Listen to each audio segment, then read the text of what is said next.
O seu ministério é uma vocação, um chamado divino. Quando eu encaro o meu ministério assim, eu não vou ficar preso apenas na aptidão humana. Porque nossas aptidões humanas podem ser melhoradas, mas uma vocação não pode ser mudada. Porque a palavra do Senhor toca a todo o coração. E os dons do Senhor são irrevogáveis. Se o seu ministério é uma vocação, entenda, Deus jamais concede uma vocação sem que ela tenha um caráter salvífico. A sua vocação acontece para a salvação da humanidade. Quantas pessoas você deve levar até Deus antes da tua morte? Já parou para pensar nisso? O seu ministério precisa levar pessoas ao Senhor, converter as pessoas. E cada um de nós tem uma cota. Quantos são aqueles que você deve conduzir ao Senhor? Eu vou usar uma expressão forte. Quem salva é o Senhor, mas só para você entender. Quantas pessoas você deve salvar através do teu ministério? Pense nisso e você conseguirá redimensionar a tua agenda. Redimensionar o seu itinerário diário. Se a minha missão, se a minha vocação é salvar através do ministério que o Senhor me confiou, eu tenho que trabalhar para isso, porque lá no céu nós prestaremos contas. Você vai prestar contas do teu chamado diante de Deus. É bonito, é até romântico falar que o nosso ministério é uma vocação. Mas por favor, não se iluda. De romantismo tem bem pouco. Vai chegar a hora em que eu e você prestaremos contas. E quando você chegar lá no céu, São Pedro com um tablet, muito melhor do que esse, vai pedir assim, abra seu olho, você pisca assim, você, ministro da música do Senhor na canção nova. Você tinha que salvar 16.300.000 pessoas. Vamos agora calcular quantas você conseguiu alcançar com o teu ministério. Só de pensar isso dá um frio na barriga. Eu falei canção nova, mas eu não me excluo. Eu não me excluo. Se os ministros da música do Senhor têm essa missão, imagina um ministro da música que é padre. Toda noite me dá calafrio. Quando eu penso, e hoje, o que foi que eu fiz? Um dia, você prestará contas ao Senhor. Por isso é importante pensar na nossa morte. Por favor, diga para quem está do seu lado, você vai morrer.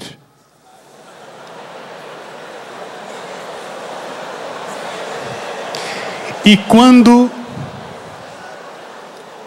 Tem gente que nem gosta, de falar isso. Pelo amor de Deus, acampamento de homem novo, padre falando de morte. Mas todos nós um dia vamos morrer. Olha, você que nem vai no velório, nem vai no cemitério. Se eu fosse você, eu já ia conhecendo a estrada. Um dia você vai morar lá. Quando chegar o dia da tua morte, qual vai ser a canção que brotará dos teus lábios antes do teu último suspiro? Você vai cantar como Jesus na cruz que disse, tudo está. Ou será que você vai dizer, tudo está consumido? Consumi meu tempo, consumi meu talento, consumi os meus amigos, consumi toda a inspiração que o Senhor me deu e não aproveitei nada. Você quer saber como um músico viveu? Veja como ele morreu. Quer conhecer como uma pessoa viveu? Veja como é a morte dessa pessoa. Feliz daquele ministro da música do Senhor, que no momento sagrado da morte, pode rezar ou cantar as mesmas palavras do Senhor. Tudo está consumado. Segundo passo de batismo no Espírito. Importante para nós. Decisivo para nós. Segundo passo, baseando-me na experiência que Papa Francisco traz na Evangelii Gaudium 237. Segundo passo de batismo no Espírito, para que eu seja um homem novo, capaz de entoar um canto novo. Deixe-se fecundar pela unção dos outros. Deixe-se fecundar pela musicalidade dos outros. Se o outro não é ministro da música, pela arte do outro. Deixe-se fecundar pela unção que está no irmão. Você não é possuidor de toda a unção. Deus não olhou para você e esqueceu o resto do mundo. O seu umbigo não é o centro do universo. Deus também colocou em outros irmãos e irmãs talentos, dons, unção. E a unção do outro me ajuda a viver na unção. O ministro da música do Senhor, que perdeu a capacidade de se emocionar com a música do outro, ele já morreu e esqueceu de cair, né, diácono? O ministro da música do Senhor que não consegue se emocionar ao ver um irmão fazendo sucesso, no sentido evangélico da palavra. O ministro da música do Senhor que se exclui, é um bairrismo, desculpe a expressão, um bairrismo idiota. É a pessoa que está tornando a sua inspiração obtusa, está fechando a sua inspiração, só consegue olhar para o próprio umbigo, e quando olha no espelho ele trinca. Nós não podemos quebrar a nossa história com a história de tantos outros que antes de nós, ou conosco, estão realizando esse grande avivamento, esse grande derramamento do Espírito sobre nós. Eu quero dar o meu testemunho a respeito disso. Eu iniciei minha vida na igreja, auxiliando a paróquia, ali como coroinha, e depois descobri esse veio musical. Eu sempre fui uma pessoa muito tímida, e embora vocês estejam me vendo aqui, eu estou tremendo aqui dentro. E essa noite eu tive que ir 2 vezes no banheiro, porque deu um revestrez aqui. Eu sempre fui muito tímido. Sempre. Quando chegava visita em casa, eu escondia debaixo da cama, gente. Também, falei, que bom, pensei que era só eu. Quando Deus me revelou o chamado para a música, isso foi cura para o meu emocional, vou dizer, para a minha afetividade. Foi maravilhoso. E através da música eu experimentei o Espírito, o batismo no Espírito, e descobri minha vocação. Quanta coisa boa Deus me deu através desse ministério. Obrigado, Senhor. Depois eu fui para o seminário e num domingo, sem esperar, sem prever, o bispo me disse, você agora vai estudar fora do Brasil? E eu estava acostumado com esse jeito carismático de cantar, esse jeito carismático de ministrar a música. E quando eu tive essa notícia de que eu iria para fora do país, eu ainda perguntei para o bispo, senhor bispo, quanto tempo? No mínimo 7 anos. E eu falei, quando é que eu volto? Não sei não, vou pagar a passagem de ida.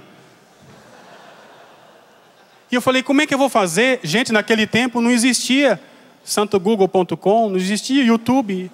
Por favor, não pergunte que ano foi, senão vou me sentir jurássico. Mas naquele tempo não tinha o acesso midiático que temos hoje. E eu falei, como é que eu vou fazer? Eu vou ficar longe? Será que eu vou esfriar? Eu não posso esfriar a unção. E aí eu lembrei que aqui no Vale do Paraíba tinha um negão que cantava muito bem. Tinha um gingado de sambista para salmista. Lembrei, eu não conhecia o negão, não, só de televisão, e olha lá. E eu, na maior cara de pau do planeta, escrevi uma carta para ele. Senhor Eugênio Jorge, eu sou um seminarista pobre, não tenho dinheiro, estou indo para o estrangeiro, e eu sei que você tem muito material de evangelização carismático. Senhor Eugênio Jorge, me dê de presente alguma coisa. E olha só que bondade desse Eugênio Jorge, que passando por dificuldades naquela época para manter a missão, não era fácil, empacotou uma caixinha de cassetes, meu Deus do céu, eu sou jurássico, cassete, Manancial, E mandou, eram quantos? Uns 8 ou 6 cassetes. Mandou na caixinha. Imagina a fortuna que ele pagou naquela época. E quando eu estou já no seminário em Roma, recebi aqueles cassetes. E quantas vezes, durante tantos anos, a musicalidade desse irmão, aqui no Brasil, alimentou a minha experiência carismática. Algumas vezes, quando eu vou cantar, alguém fala assim, esse jeito é do Eugênio. Eu falei assim, impregnou. Hã? Segundo o diácono, empretejou.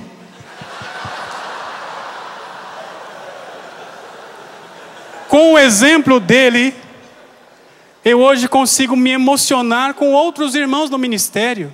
Meu Deus, como não emocionar-me e como não vibrar ao ver a Ziza cantando e gravando um EP? Como não vibrar? Meu Deus, como não me sentir edificado ao ver a Celina chorando, gemendo? Porque pense numa mulher que sofre, mas quanto mais ela sofre, mais ungida ela é. É coisa linda. Me desculpe, eu não vou fazer a lista de todo mundo, porque eu não vou conseguir, vai acabar a pregação só citando todo mundo. Mas, por favor, me entenda. Emocionar-se. Deixar-se batizar pela música do outro. Pronto, essa é a palavra. Deixe-se batizar no Espírito pela unção que Deus pôs no outro. Porque nós somos movidos pela unção do Espírito de Deus. E Ele quer realizar em nós uma obra nova. Mas meu irmão, minha irmã, como não citar pessoas que foram precursoras? Como não citar um grande profeta da música do Senhor neste país, como o Padre Zezinho? Um homem que enfrentou inclusive a enfermidade, o AVC, e mesmo assim compõe, sem parar. Como não lembrar o legado espiritual, a unção que está neste homem chamado Padre Zezinho?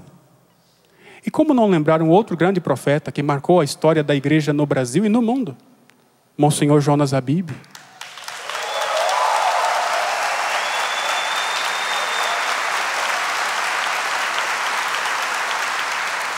Tudo te entreguei.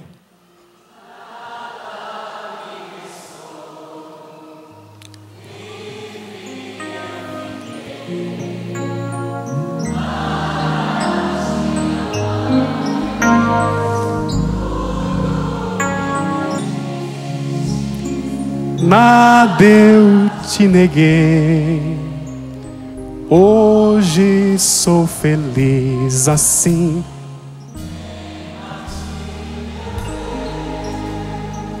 Primeira experiência de batismo, qual é? Meu ministério como uma vocação. Segunda experiência de batismo, deixar-se fecundar pela unção do outro.